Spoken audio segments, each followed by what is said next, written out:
This is the Chubby USB Type-C to Lightning adapter, which is compatible with Chubby cables 2.0, 2.1 and Christmas. Today I'm going to be using the Chubby Lightning adapter with the Chubby Neon cable, which we've already covered here on the Tech Travel Geeks YouTube channel. It's really simple to use. Just pop the adapter onto a USB Type-C cable and then pop it into your iPhone.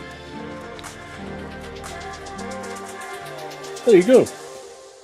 This adapter works for charging, data, and is compatible, as I said, with Chubby 2.0, 2.1 and Christmas cable. Be sure to be subscribed for more content about gadgets, accessories and anything else we think makes the travel experience better.